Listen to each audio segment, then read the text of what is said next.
था विक्रम अवस्थी होगा ना? नहीं वो उसके बाद। नमस्कार, विचार मंथन में आपका स्वागत है। गुजरात हिमाचल के चुनाव के साथ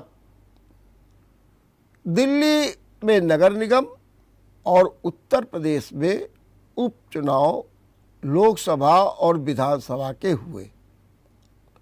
अब तो परिणाम साफ हो गए। गुजरात फिर बीजेपी के पास, लेकिन हिमाचल छीन लिया कांग्रेस ने, और वहीं नगर निगम को भी छीन लिया आम आदमी पार्टी ने। अगर हम सीधे तौर पर उत्तर प्रदेश के उपचुनाव की बात करें तो मैनपुरी में एक ऐतिहासिक जीत हासिल की डिम्पल यादव ने 2,88,000 वोटों से। ऐसा लगता है कि वहां पर कुछ चला ही नहीं। और एक मैं सोच रहा था उतनी देर से, क्या एक नया फार्मूला अब पनप रहा है? और वहीं दूसरी ओर सपा और जो रालोद का गठबंधन था खतौली में, वहां पर भी रालोद की जीत हो गई 22,000 वोट से। माने वो सीट भी भाजपा से छीन ली गई। हाँ, रामपुर में जरूर एक जबरदस्त उतार चढ़ाव के बीच भारतीय जनता पार्टी ने जो है सपा के गढ़ को तोड़ करके अपने कब्जे में कर लिया और उसके प्रत्याशी आकाश सक्सेना चुनाव जीत गए। ये कुल मिलाकर के आज का ये प्रदर्शन है।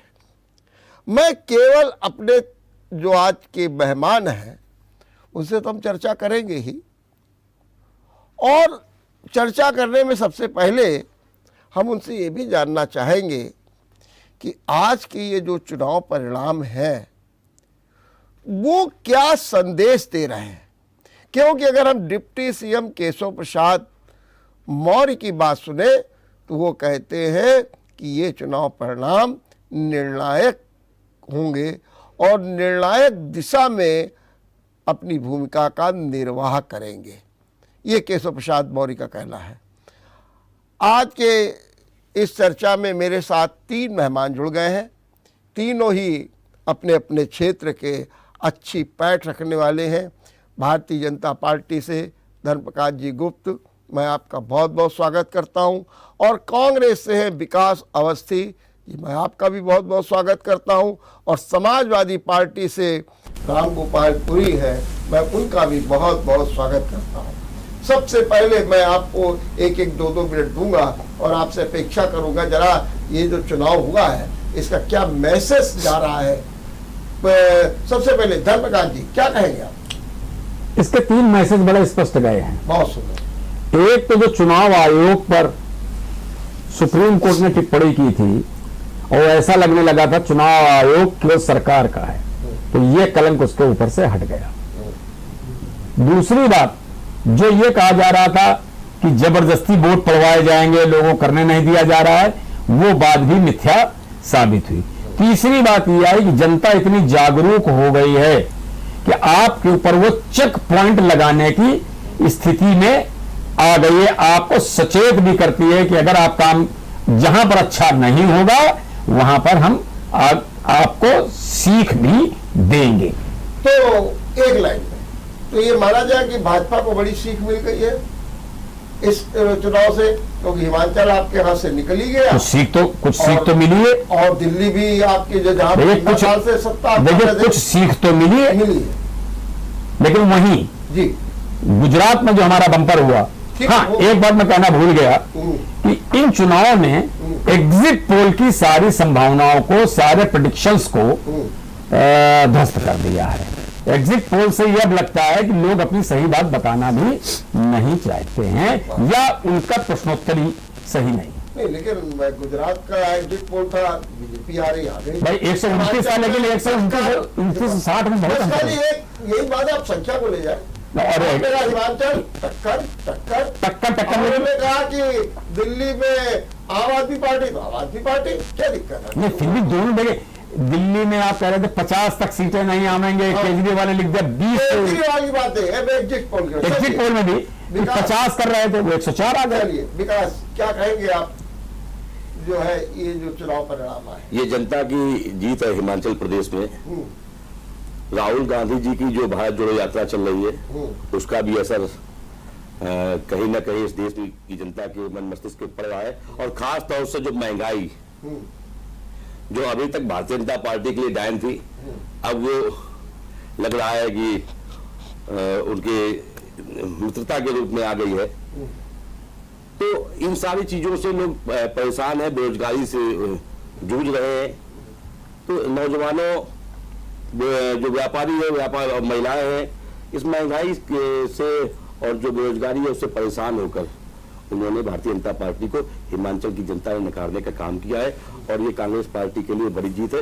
और वो सपना जो कांग्रेस मुक्त भारत का भारतीय जनता पार्टी लेके चल रही है, उसके लिए ये मजबूत कदम और जनता ने दिखाया है कि कांग्रेस उनके उसके दिल में है। चलिए विकास, एक लाइन में पूछूंगा, ठीक है उपचुनाव में तो आपकी कोई भूमिका नहीं थी, इसलिए मैं ज्यादा नहीं।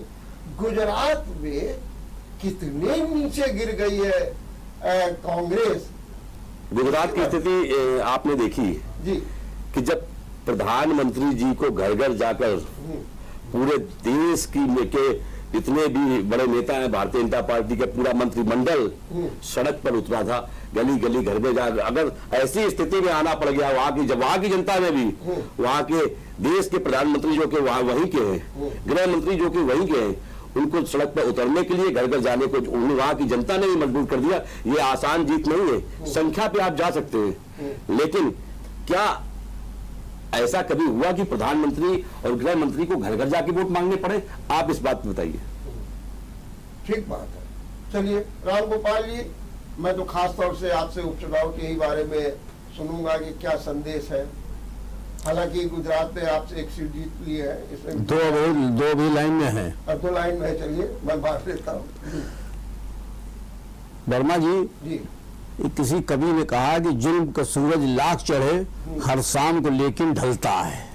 भारतीय जनता पार्टी अब ढलान पर है। सारे पूरे हिंदुस्तान में जो भी चुनाव हो रहे हैं आज की तारीख में यही बता रहे हैं कि अब ये ढलान पर हैं। और जहां तक गुजरात की बात है, हमारा तो खैर वहां कोई हिस्सा था ही नहीं, फिर भी हम 1 जीत चुके हैं, 2 जीत की लाइन पर है।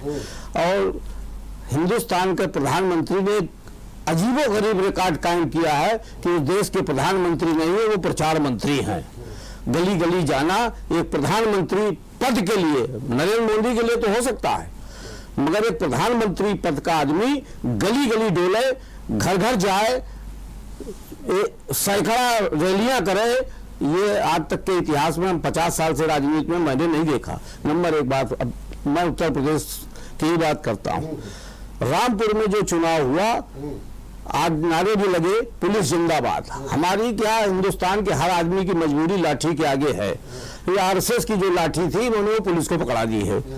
तो वो पुलिस केवल जो है इनके निर्देशों का पालन कर रही है, इसलिए नहीं, वो सीट भी हम जीत रहे थे, जीतते 2 जीत के ये बताया। जो रिकॉर्ड है, रिकॉर्ड ये भी कायम हुआ है कि उसी जगह का एमपी अपना ही बूथ हार गया, वहीं से वो एमपी वहीं से बना बूथ हार गए। जब बूथ हारने लगे भारतीय जनता पार्टी का प्रत्याशी, पूरी सरकार की मशीनरी वहां लगा, उप मुख्यमंत्री वहां के प्रभारी बने हुए हैं, सारे मंत्री वहीं जमा हैं, तब उसके बाद हम 2,88,000 पर है।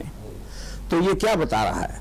अगर आज की तारीख में उत्तर प्रदेश की जो राजनीति है उसमें हम सपा की बढ़त, एक और आज नया काम हुआ है कि एक हमारा बहुत बड़ा सेनापति माननीय शिवपाल जी भी, उन्होंने अपनी पार्टी का विलय समाजवादी पार्टी में कर दिया है। हमारी इस फूट का फायदा पिछले चुनाव में भारतीय जनता पार्टी ने खूब जम के उठाया, थोड़े से प्रलोभन देके तोड़ने की कोशिश की, वो भी उनकी कोशिश नाकाम रही है। हम उत्तर प्रदेश में अगली बार फिर सरकार बनाएंगे और लोकसभा में इतनी सीटें जीत के आएंगे कि भारतीय जनता पार्टी का पसीना छूट जाएगा।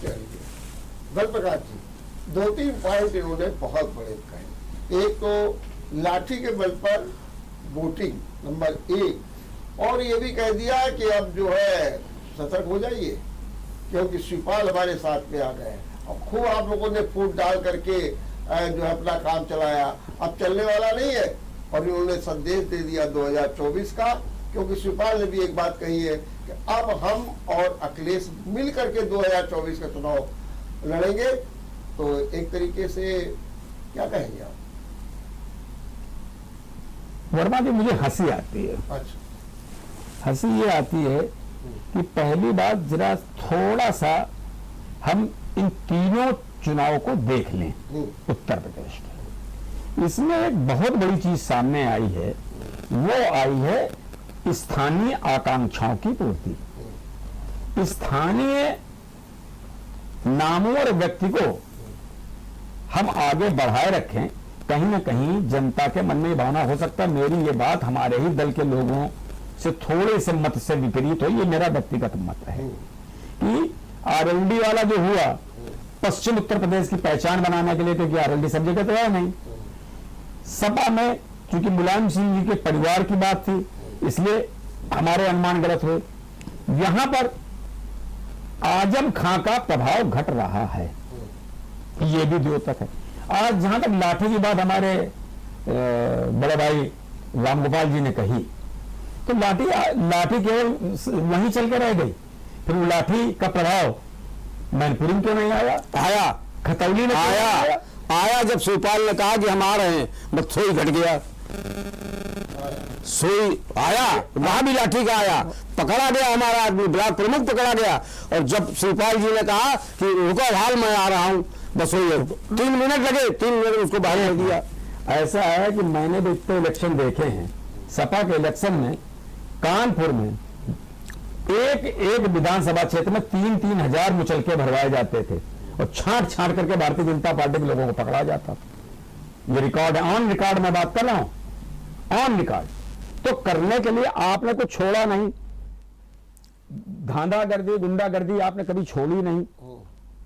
हमने तो ऐसा कुछ नहीं किया। और दूसरी बात, अगर हम पारदर्शी न होते, अगर आप हार जाते तो अभी आप ईवीएम पर तुरंत जैसे आरोप लगा दिया आपने वहां पर कि सब पुलिस गुंडा कर दी, हार जाते ईवीएम पर आप रख वो पब्लिक देख रही है, टीवी पर आ रहा है, देख रही है। आईपीएस अफसर जो है वो वो मोतियाबिंद, अरे भाई ये भी तो देख रही है पब्लिक कि हमारे सपा के भाई किस प्रकार से दंगों के भड़काने का काम करते हैं। सपा का कोई आदमी दंगा नहीं पकड़े गए, दंगाई सरकार में टीवी पर चल रहा है, दंगाई सरकार बना चुके हैं। कुछ भी दें, अब कुछ आप भी कुछ कहते हैं। नहीं, हम कुछ नहीं। आपने कहा हमको हंसी आती है, बिल्कुल हंसी आ रही है। एक पिक्चर आई थी मेरा नाम जोकर, वो जब वो सर्कस में उसकी मां मर जाती तब भी वो हंसता है। भाई हमें तो हंसी आ रही है, कोई मतलब नहीं। शिवपाल ने अपने कलबस निकाले, सब कुछ किया, बाद में बुद्धम शरणम गच्छामि, अर्थात क्या, आज वो महानायक हैं, कल वो महाविलेन थे। तो इन सब चीजों को ये विलेन का काम दूसरा करे तो पाप, चलिए और हम करें तो पुण्य। विकास, ये बताइए कि क्या आपको लग रहा है कि उत्तर प्रदेश में अब भाजपा और सपा ही अपना आधार बना करके आमने सामने रहेगी? कांग्रेस का कहीं कोई भविष्य दिखता नहीं है? देखिए वर्मा जी, कांग्रेस पार्टी पिछले 5 वर्ष में, चाहे कोरोना काल रहा हो या हाथरस का मुद्दा रहा हो या बुलंदशहर का मुद्दा रहा हो, कोई भी, या उन्नाव का मुद्दा रहा हो, कांग्रेस पार्टी हर मुद्दे पर, महिलाओं का मामला रहा हो, बेरोजगारी का मामला रहा हो, हर अत्याचार के विरोध में हमारी राष्ट्रीय महासचिव प्रियंका गांधी जो प्रभारी हैं, वो सड़क में उतरती रही हैं और न्याय की उन्होंने लड़ाई लड़ी। जनता ने क्या किया, ये अलग विषय है। परिणाम क्या रहे, ये एक दूसरा विषय। हम लगातार सड़क पर संघर्ष असर कर क्यों रहे हैं। नहीं हो रहा? तो ये बताइए ना, फिर असर क्यों नहीं हो रहा? नहीं, उसका असर होगा।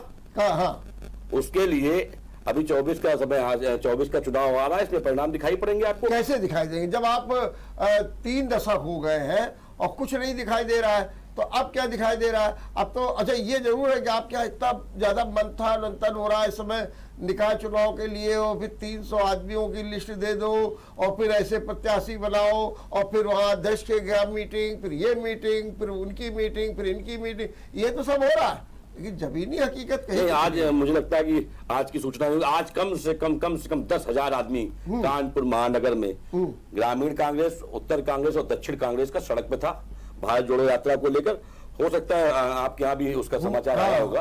बहुत बड़ी संख्या में कांग्रेस का झंडा सड़क पर था और कांग्रेसियों ने दिखाने का आज सड़क पर उतर के दिखा दिया है कि हम निकाय चुनाव पे बेहतर प्रदर्शन करने वाले हैं और कांग्रेस का कार्यकर्ता कभी हताश और निराश नहीं रहा है। ठीक बात है। राम गोपाल, जो वोट आए हैं 2,88,000, तो एक नया फार्मूला मुझे दिखाई दे रहा है कि अब जो है दलित, मुस्लिम, बैकवर्ड ये सब एक हो रहे हैं, और इसका जो नया फार्मूला आज मैनपुरी में दिखाई दिया जब डिम्पल को इतने अधिक वोट मिल गए। ये कोई नया फार्मूला है या फिर मुलायम सिंह के प्रति श्रद्धांजलि है? देखिए, निश्चित रूप से मुलायम सिंह जी के प्रति श्रद्धांजलि तो जब वो खत्म हुए थे तो सारे राजनीतिक दल के लोग, मैं समझता हूं शायद ही कोई दल बचा हो जो वहां न गया हो। ये तो उनका प्रभाव है, इसमें दो राय नहीं। मगर एक बात ये भी जो आपने कही कि दलित, बैकवर्ड और इन सबका जो समूह जुटता गया, वहां वोट हमारा बढ़ा, उसके पीछे ये महंगाई और बेरोजगारी भी है। उन पर एक प्रेशर है, जो कुकर में जब चीज पक जाती है तो सीटी बजती है, तो ये सीटी बजा दी जनता ने, वहां की जनता ने सीटी बजा दी कि अब भारतीय जनता पार्टी के लोगों निकल ले, अब बहुत हो गया आपका खेल। इन्होंने ओबीसी को भी लड़ाया, ओबीसी के लोगों को आरक्षण में कर लिया, जो हरिजन लोग थे उनको भी तोड़ा, खूब कर लिया। जितने नेता थे उनके, जो जिनको सीट चाहिए पुलिस से डर भय, वो सब इनके पास पहुंच गए। मगर वहां की जनता ने, मैनपुरी की जनता ने सबको नकार दिया और कहा कि माननीय नेताजी ही महान है, हम उनके लिए श्रद्धांजलि अर्पित करते हैं। और ये वोट, तो ये जो वोट बैंक का जो नया फार्मूला आया है, ये इसी चुनाव तक तो नहीं, ये सब आगे तक अब जाएगा। अब ये जाएगा, ये तो प्रस्तावना लिख दी वहाँ। अच्छा, ये प्रस्तावना है, चलिए जाएगा आगे तक। सीटी बज गई है, सीटी बज गई है, सीटी बज गई है। देखिए, आप तैयार हो जाइए। सब इसके विपरीत है। हाँ, अभी कल मैं एमसीडी के चुनाव का विश्लेषण देख रहा था। घनी मुस्लिम बस्तियों में भारतीय जनता पार्टी को सीटें मिली हैं। वहां पर जहां पर दलित बस्ती है वहां पर भारतीय जनता पार्टी जीती है। जो उनके बड़े बड़े दिग्गज थे उनकी जगहों पर भारतीय जनता पार्टी जीती है, आप साफ हो गई है। ये फार्मूला एक जज्बाती तौर पर एक काम हो गया, इसलिए आपको ऐसा लग रहा है। और एक जगह का फार्मूला पूरे देश में, अगर पूरे देश में होता तो फिर गुजरात के ये परिणाम नहीं होने चाहिए। तो यूपी के संदर्भ में, हम यूपी के संदर्भ में बता नहीं, आप देखिए, ये तो एक बात है, जैसे चावल का एक दाना उठा करके तो आप बात कर रहे हो, लेकिन जब आप इस परिप्रेक्ष्य में बात करते तो क्या ये फार्मूला आगे बढ़ेगा? हाँ, मैं उसका ही जवाब दे रहा हूं। हाँ, ये फार्मूला आगे बढ़ने वाला नहीं है। हाँ, क्योंकि जो सहानुभूति वोट है वो सहानुभूति होती है, उसका कोई काट नहीं होता। तो सहानुभूति में तो आपने अटल जी के नाम पर खूब सहानुभूति बटोरी, तो हम मिला, क्या किया उनको, क्या उनके लिए क्या किया, क्या नहीं किया, क्या किया वही आप बताइए क्या करना चाहिए, जो नहीं किया, क्या किया, आप सुझाव दे दीजिए। हम करने वाले सुझाव क्यों दूं भाई? सरकार नहीं सुझाव रेगुलेट लेता है। अरे भाई, एक बात, राजनीतिक दल फैसला, तो ऐसा आपने मुलायम सिंह जी के मरने में मुलायम सिंह जी के लिए क्या कर दिया? हमारी जब कभी सरकार बनेगी मतलब सरकारी पैसे कहीं इस्तेमाल कर सकते हैं। आपने क्या अपनी जमीन बेच के कोई कर दिया? के बाद आपका एक बार फिर स्वागत है और हम चर्चा कर रहे हैं गुजरात, हिमाचल और उपचुनाव की और इसके संदेश की। अब ये जानेंगे अपने मेहमानों से कि जो ये चुनाव के निर्णय आए हैं, हालांकि एक संकेत मिला कि सीटी बज गई है, अब सीटी बजी है, कितनी बजी है, लेकिन क्या वास्तव में ये कोई नई दिशा तय करने जा रहे हैं? और इस चर्चा में हम सबसे पहले धर्मप्रकाश जी से, धर्मप्रकाश जी, कुछ घाटा तो हो गया है बीजेपी को, अगर कुल मिलाकर के देखा जाए, गुजरात को छोड़ दीजिए, तो घाटा तो हुआ है। क्या वास्तव में एक बार फिर बीजेपी को आत्मचिंतन की जरूरत हो गई है, या फिर वो अब जो एक प्रभाव था वो धीरे धीरे कम हो रहा है? क्या माने हम? नहीं, हाँ, देखिए पहली बात, आत्ममंथन तो हम हर समय करते रहते हैं। अच्छा, हम तो मशहूर है बैठकों के लिए। हम तो भाई, एक बार हमारे भाई लोग चलाते थे कि भाजपा के 3 काम, बैठक, भोजन और विश्राम, ये कहते थे। तो बैठक तो हम करते रहते हैं, हम चिंतन तो करते रहते हैं। दूसरी बात, लोकतंत्र का एक अहम हिस्सा है बदलाव। बड़ी प्रोग्रेसिव जगह है फ्रांस, लेकिन फ्रांस में 8 साल में 10 इलेक्शन हुए, ये भी आपको मालूम है। ठीक है, आज ब्रिटेन में क्या हुआ कि 3 महीने में प्रधानमंत्री को हटना पड़ा। ठीक है, तो लोकतंत्र में परिवर्तन तो अवश्यंभावी है, तो ये होगा। मान के चलें कि अब लोकतंत्र में परिवर्तन होगा? लोकतंत्र में परिवर्तन, लेकिन हाँ। लेकिन जो उपचुनाव होते हैं, हाँ। ये जैसा इन्होंने कहा सीटी बज गई, हाँ। तो वो सीटी के लिए हम भी वो कुकर उतार के रख देंगे ताकि ठंडा हो जाए, सीटी बजना बंद हो जाए। हाँ। हम भी तो कुछ करेंगे। हम वैसे क्या करना क्या चाहिए आप बीजेपी को इस समय? हम आपसे पूछ रहे हैं, इन हालात में क्या करना चाहिए? कुछ नहीं करना चाहिए। हमें अपने कार्य का ही ढिंढोरा पीटना, हम अपने कार्य को करेंगे। हम किसी विपक्षी के लिए ये नहीं करते कि अगर तमिलनाडु मेरी सरकार नहीं है तो हम वहां पर डेवलपमेंट ना करने दें। कल केजरीवाल ने कहा कि साहब मुझे तो केंद्र सरकार की आवश्यकता, मोदी जी की सहायता चाहिए। वो तो एक कॉमन बात कॉमन बात है, और हम उस कॉमन बात को ही साकार कर। लेकिन क्या आप मानते हैं कि अब जरूरत है कि कॉमन सिविल कोड को ले आया जाए? कॉमन सिविल कोड, देखिए कॉमन सिविल कोड आवाज उठी और गुजरात में भी वर्मा जी, कॉमन सिविल कोड तो आना ही चाहिए देश में। हाँ। अगर ये नहीं आएगा तो क्या आप कहेंगे, अगर आपसे पूछा जाएगा तो आप मानेंगे कि हाँ कॉमन सिविल कोड को ले आना चाहिए, अब जरूरत है इस देश में? बिल्कुल है, ठीक बात है। और इसी से ही बीजेपी को एक पुनरुद्धार, बीजेपी को फायदा मिले न मिले, हाँ। देश को फायदा मिलना चाहिए। राष्ट्र हमारे लिए बड़ी चीज है, हमने राष्ट्र को नहीं बेचा, राष्ट्र को दूसरे घर में। आज हम आज G20 सारे संस्थान बेच दिए, रेलवे बेच, आपने तो खरीदे उसको, आपने खरीदा, बनाया क्या? जनता ने खरीदी। आप जनता क्या नहीं बनाया? आपने क्या बनाया? क्या नहीं बनाया? क्या बनाया? क्या बनाया आप बताइए। पूछ रहा हूं, कानपुर शहर में एक स्कूल, एक अस्पताल, एक पुल, एक पुलिया बता दीजिए, क्या आपने क्या बनाया? आप, मैं कानपुर की बात कर रहा हूं, मैं पूछ रहा हूँ, एक कानपुर में एक ओवरब्रिज बना दिया हो आपने? क्यों? ओवरब्रिज जो नहीं बन रहा था वो हमने बनवा दिया, पुलिया बना दी हो। जो एक स्कूल बता दीजिए, इन्होंने अगर एक स्कूल गरीब बच्चों के लिए बनवा दिया हो तो मैं मान लूंगा।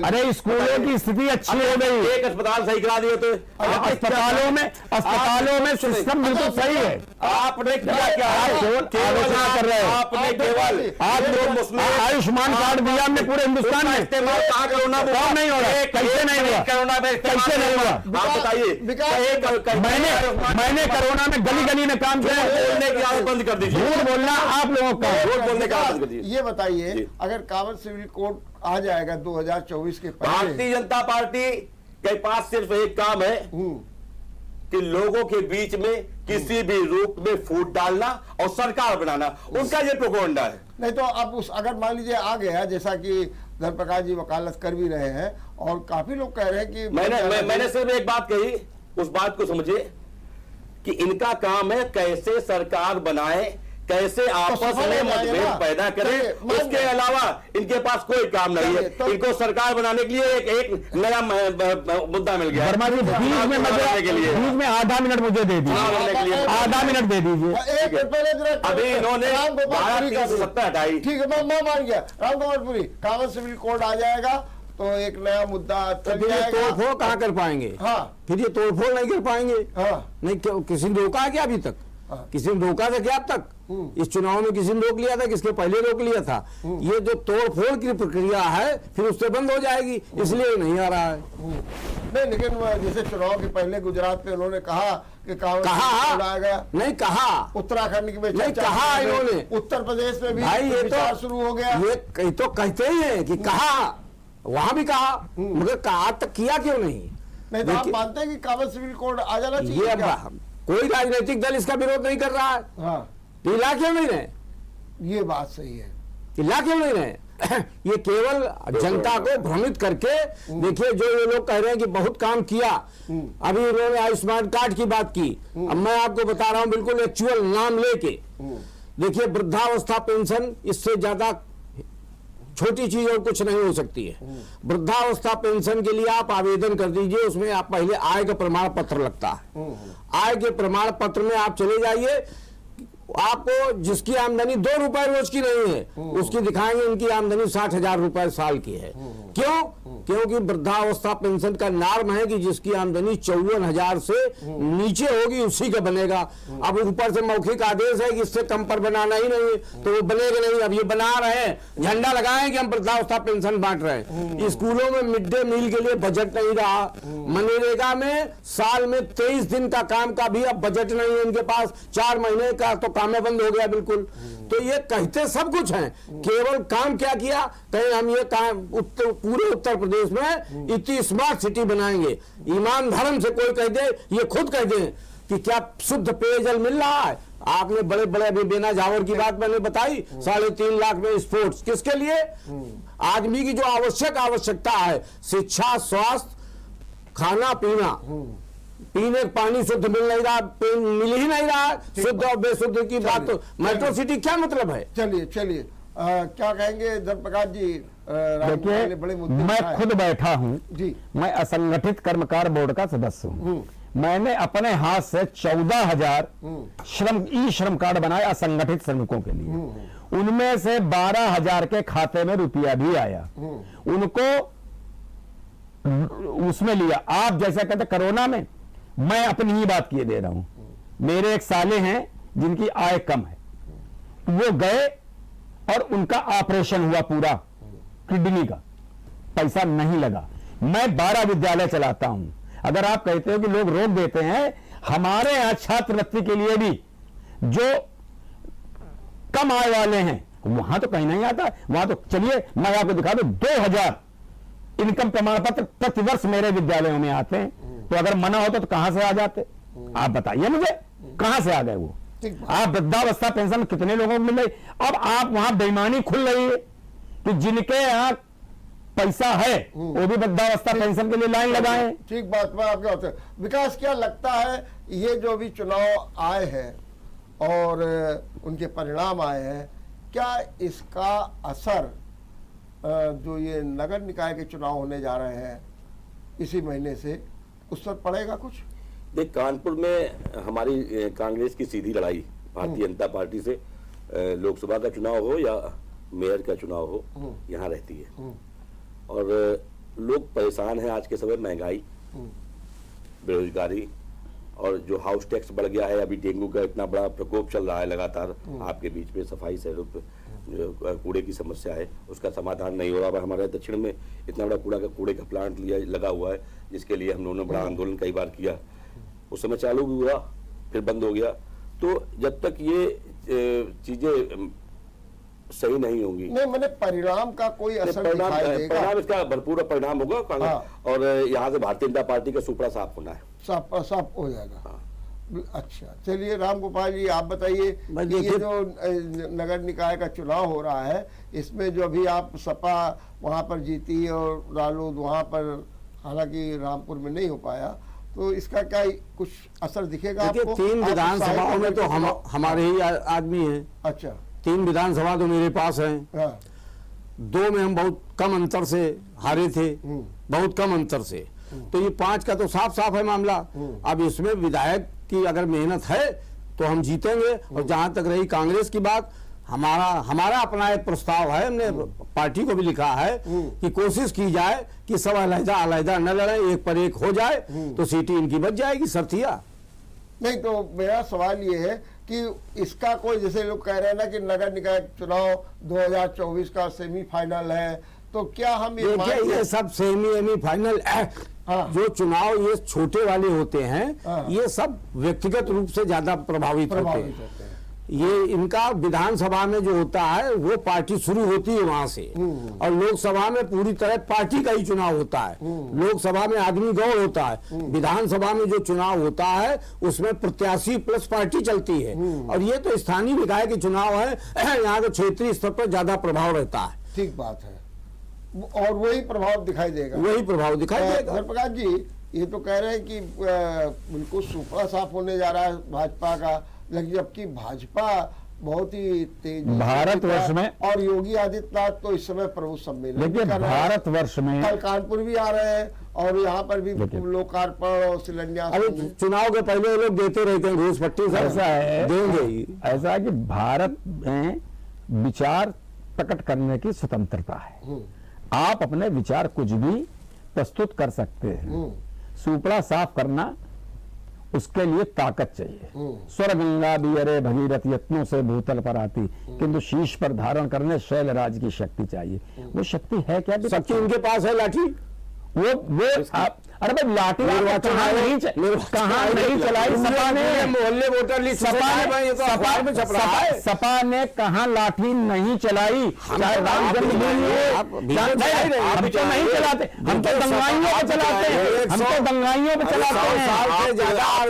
गंगा की तरह शुद्ध बता रहे हैं। अरे गंगा तरह शुद्ध है, हम सब लाठी चला रहे हैं। अरे हम आप बदमाशी करोगे, हम लाठी बिल्कुल चलाएंगे, लाठी चला रहे हैं। हम बात रहे हैं। हाँ आप बदमाशी करोगे, हम बदमाशी करेंगे, हमारे को लाठी चलेगी। हम बदमाशी की भी बात कर रहे हैं। देखिए आप, जनता का चुनाव होता है कि ताकत का? अरे भाई जनता जनतंत्र करे, जनतंत्र का ये मतलब, अरे भाई आप ये थोड़ी करोगे कोतवाली तोड़ने लगो तो हम आपको। प्रकाश जी हम 92 में पैदा हुए, आप 100 साल से पैदा हैं। आप लाठी चलवाते रहे, हर मोहल्ला टोला में झंडा सवेरे लगता है और लाठी चलती है, लाठी सिखाई जाती है। अरे भाई सुन तो ले, हम 92 से लाठी चला रहे हैं, हम मान रहे हैं, हम 92 से चला रहे हैं, और आप 100 साल से चला रहे हैं। आप एक्सपर्ट हैं उसके, और आप कही रहे हैं।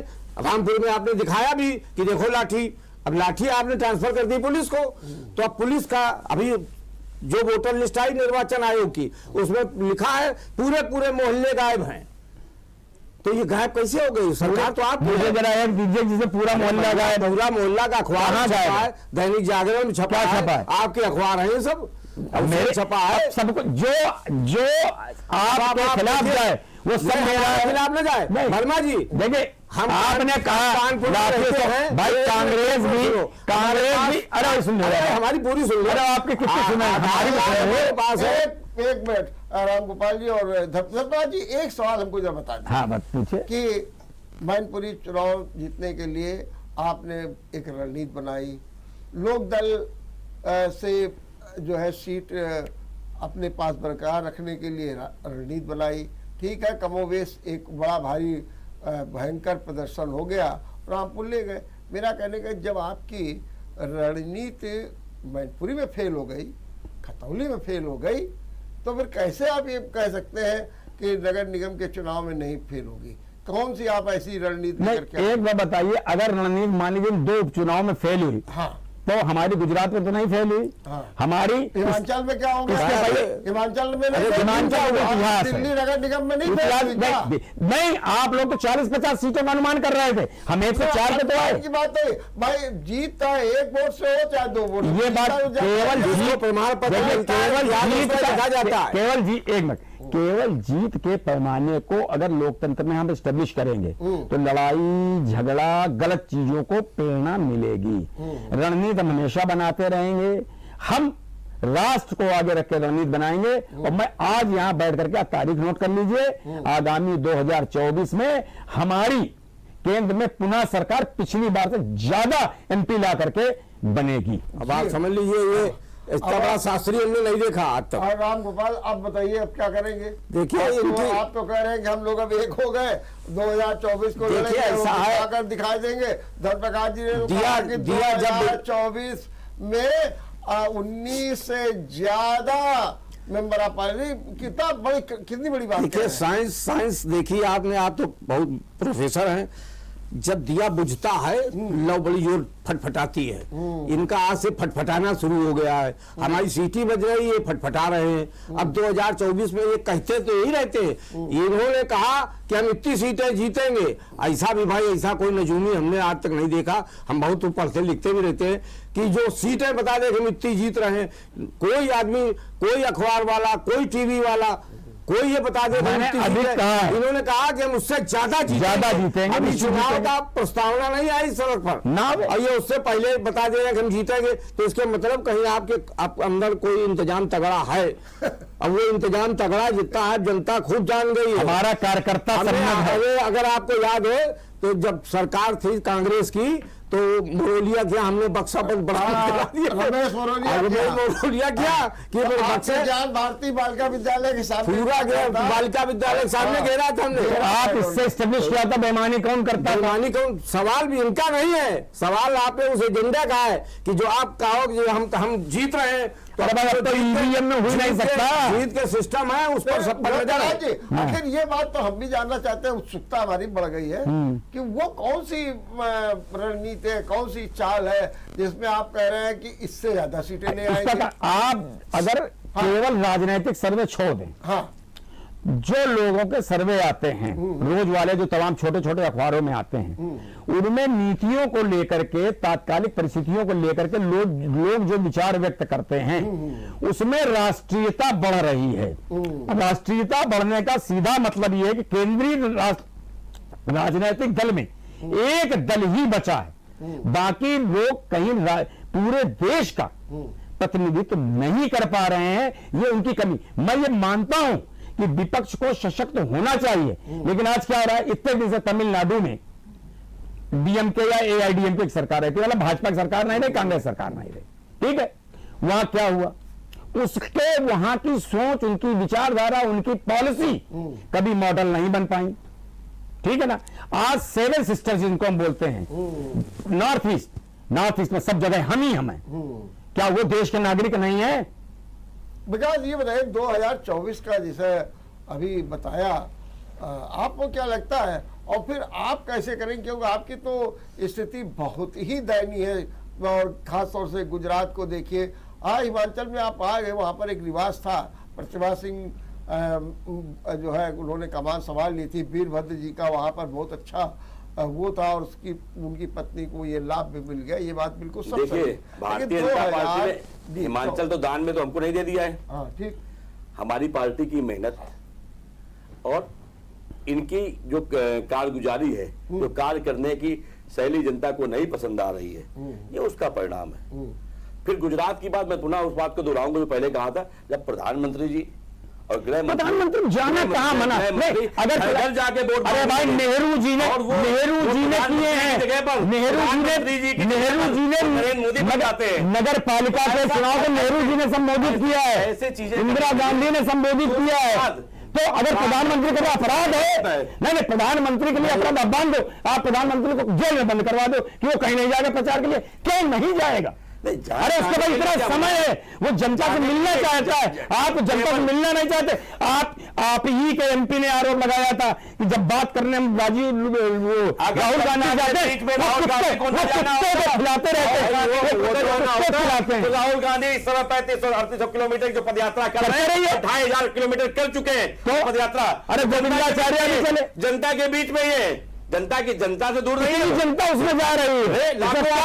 आप देखिए आंखों में वो, अरे भाई अरे इसमें आता है, उसमें कुछ नहीं आता है, वो खिलौने का डब्बा बन गया। आप सोशल मीडिया में डालो ना, सोशल मीडिया में आ रहा है, आप देखिए, हमें दिखाओ, उसमें कुछ नहीं आता है उस डब्बे में। वही ये बताओ, मैं पूछ रहा हूँ इतनी, अगर नरेंद्र मोदी मैं पुनः पूछ रहा हूँ, नरेंद्र मोदी जी क्या कहते हैं, इतनी देखिए सरकार चल रही है, बहुत है। जम्मू कश्मीर में क्या इनकी सरकार है, गुजरात में क्या इनकी, राजस्थान में क्या इनकी सरकार है, दिल्ली में क्या इनकी सरकार है, पंजाब में क्या जनता ने इनको जिताया है, तेलंगाना सरकार ही होना सब कुछ है। आप मैं केवल सरकार होना ही सब कुछ है। आपने अभी आप दोनों लोगों ने कहा केवल नहीं, वर्मा जी, दोनों लोगों ने एक बात कहा मुलायम सिंह के बारे में तो बात है, बोले मेरी सरकार ने, तुम कुछ नहीं कर सकते। यानी सरकारी पैसे के बिना आप कुछ नहीं कर सकते। आपने तो पूरी देश को बेच दिया अपने। हम बता रहे हैं देश बेचा कांग्रेस ने, अपने मित्रों को बता रहा हूं देश की पूरी धरोहर बेच दी है। इसके लिए क्या मरगर बेच दिया? हम बता रहे हैं, बेच दिया? हम बता रहे हैं, क्यों बेच दिया? हम बता रहे हैं मरगर का वो बताओ बेच दिया? बोलने दोगे? बताओ तो। मरगर का वो मेघ बिरला जी की जीवनी है, उसको पढ़ लीजिए। उन्होंने लिखा है कि कांग्रेस जब पॉलिसी बनाती थी तो हमको बुलाती थी, आप बनाते रहे हो। आज भी मैं आरोप नहीं लगाता हूं, सत्य है ये। आपने माफी मांगी थी। चलिए चलिए क्या माफी? अरे आपने 1937 में ब्रिटिश क्राउन की कसम खाई थी, अंग्रेज की कसम खाई थी आपने। धर्मराज जी, हाँ। खाली एक लाइन में कि 2024 में जो अभी दावा किया धर्मप्रकाश जी ने, उसके बारे में आपका क्या कहना है? बस एक लाइन। मुझसे पूछ रहे हैं? नहीं, मैं विकास जी से। हाँ, विकास जी बताइए। देखिए, आज जो परिणाम आया है, हाँ, ये परिणाम आपको बता रहा है कि आगे क्या होने वाला है। अच्छा ठीक है। और जो सीटी बजने की बात अब अभी पुरी जी ने कही है, वाकई जनता ने सीटी बजाने का काम किया हुआ है। अब इनको बाहर का रास्ता 2024 में जनता दिखाएगी। चलिए, अब आप क्या कहेंगे राम गोपाल जी? आपने तो ये तो कह दिया कि ये इनको पता नहीं कहाँ इनके अंदर कुछ है, लेकिन आपको क्या लगता है 2024 में? देखिए, हमको 1 मिनट कहने की हाँ मौका हाँ, मिलेगा। जल्दी। देखिए, धर्म प्रकाश जी बेर राष्ट्रवाद चिल्लाते हैं। राष्ट्र के लिए इन्होंने काम क्या किया? जब राष्ट्र खतरे में था, जब देश गुलाम था, तब ये क्या कर रहे थे? ये क्या पूरा देश नहीं जानता है? हम थे क्या? पहले आप रुक जाओ। अरे हम थे क्या? थे कैसे नहीं? हम कांग्रेस में थे, डॉक्टर हेडगेवार जेल में बंद हुए। अरे हेडगेवार ने क्या किया वो हमसे बता देंगे। एक एक अरे बता दो, आप बता दो। सुनो तो यार, दूसरे सुनने के तो आप बोलते हम चुप रहते हैं। राम गोपाल जी, हाँ, थोड़ा संक्षिप्त। तो ये देश की आजादी में ये मुखबरी का काम करते रहे। चलिए, वो तो अब बात देश को ये बता रहे हैं कि हम राष्ट्रवादी हम ही ठीक है, हैं। ठीक, और जहां तक सवाल 24 का है, हमने एक नेट से बता दिया कि पूरे उत्तर प्रदेश में, जहां पूरे हिंदुस्तान में जहां जहां चुनाव हुए, गुजरात को छोड़ के बाकी सब जगह इनकी सीटें बच चुकी है। ठीक बात। मैनपुरी मेरा तेजी से बच गई है, ठीक बात। तो सीटें इनकी 24 के लिए बच गई है। हाँ। अब ये राष्ट्रवाद और बंटवारा और ये सब बेवकूफी की बातें जो है राजनीति में, ये सब इनके पास पैसा है, टीवी है, सारी चीजें इनके पास है, और इनको ये भी मालूम कि हम इतनी सीटें जीतेंगे तो बाकी अंडरस्टूड है। चलिए चलिए, बहुत बहुत धन्यवाद, बहुत बहुत धन्यवाद धर्म प्रकाश जी, विकास जी और राम गोपाल जी। आप लोगों ने बहुत अच्छे ढंग से बात की, और निश्चित रूप से आज के जो चुनाव परिणाम आए हैं, इनका असर कहीं ना कहीं दिखाई देगा, और निश्चित रूप से सभी दल इस पर आत्मचिंतन भी करेंगे। निश्चित रूप से सपा का हौसला बड़ा है, इसमें भी दो राय नहीं है, लेकिन कांग्रेस और भाजपा को भी अभी सोचना होगा और देखना होगा, और ये निश्चित रूप से 2024 के चुनाव पर असर भी दिखेगा। और अभी जो नगर निकाय के चुनाव आ रहे हैं, ये भी कोई संदेश देंगे। देखते रहिए विचार मंथन। नमस्कार। अगर आपको हमारा वीडियो पसंद आया हो तो हमें लाइक करें, सब्सक्राइब करें और ज्यादा से ज्यादा शेयर करें, और हाँ, बेल आइकॉन दबाना ना भूलें ताकि हर खबर का अपडेट आप तक पहुंचे तुरंत। आप हमें इंस्टा, ट्विटर और फेसबुक पर भी फॉलो कर सकते हैं। हमारी आईडी है @JMT News।